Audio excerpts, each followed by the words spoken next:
today's move, all week we're doing attacks from mount. Today we're doing your basic collar choke from mount. I'll show you guys two ways to do it. There's the nice way and the mean way, depending on how much you like your training partner.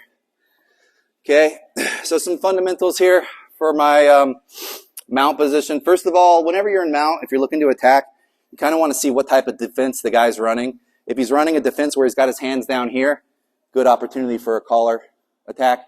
If he's running a defense where he's got his hands up, protecting his collar, good opportunity for an arm attack, or to start peeling his arms up and start getting into that high mount, which really sucks, right? So kind of take what they give you. So let's say he's playing down here, right?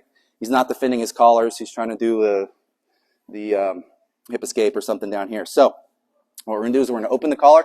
But this is basically like the cross choke from guard. You're just doing it in reverse, right?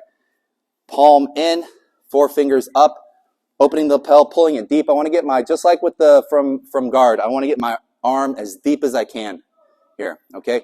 Soon as I get this in, though, I want to make sure that I'm out here with an outrigger, okay? If I just hang out here, very easy upa sweep for him to bump me that way because I've taken away one of my own posts. Like I told you guys when we were learning the upa escape, you know, don't make it harder than it is. If they grab you like this, that's the way you're going to go, right? Because they're taking away their own post. So me knowing that now, I got to get out here, okay? So now if he tries to roll me, I have something, all my weight's out here. It's going to be real hard for him to bump and roll me that way, okay? And then to finish the choke, I'm going to bring this arm over to here, all right? So now if he tries to bump and roll me, same thing. Now I've got my post back, okay? To finish the choke, there's 2 ways to do it. One, once we get to here, we're going to place our head on the mat. I'm going to take my thumb. I'm going to get a grip, thumb in grip next to his head. So this is basically the inverse of my favorite choke from guard, right? Which is the 4 fingers in and thumb grip choke, right? We get to here. We bring our elbow down and across. So I've got my thumb in grip here, right on the outside of his neck. Bring my elbow down and across. I want to make sure I get it under his chin. I have my head posted on the mat, so I'm a tripod. I widen my knees. I'll loosen it up for you. I widen my knees. I sink down onto them, and then I bring my elbows. Sorry, buddy. I bring my elbows down to my ribs. Okay, you all right? That's the nice way to do it, okay? The nice way to do it, yeah.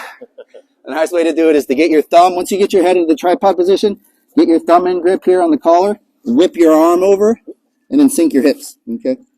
The other way to do it, which I like to do, but it's not very nice, whenever I get this here, what people will usually start doing is they'll turn their head and they'll hide their chin, okay? Making it hard to get this thumb in grip, and even if you do get it, making it real hard to get your forearm under their throat and finish. So if that happens, when we get over here, what we're going to do is we're going to bring our elbow down across their face and drag your arm across their face.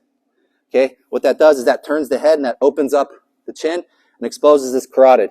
Then once we get to here, it's like the karate chop cross choke from guard, right? We're just going to bite down on the shoulder material, on the fabric, and then the finish is the same. Head to the mat, sink your hips, and then pull your elbows to your ribs, okay? So one more time, we're here. He's maybe playing down here, looking for that elbow escape or something. We get this as deep as we can. Thumb behind the neck. Post out here so he can't roll us. Bring our arm across, head to the mat, thumb in grip. And then we're going to whip it up and over, and we choke. Or, if he's got his head turned down, and he's hiding his chin, so I can't get this thumb in grip, and I know even if I get it, I'm probably not going to be able to get it under his chin. I take my elbow, I run it across his face, I bite down on the shoulder material of his gi, put my head on the mat, sink my hips so I spread my legs so I'm low. And then we're doing like this. Okay, I'm not doing this. Like this. See how this space between my hands disappears when I do that? That's how we want to finish. Okay? Any questions? All right, let's practice both of them. 1, 2, 3. Go.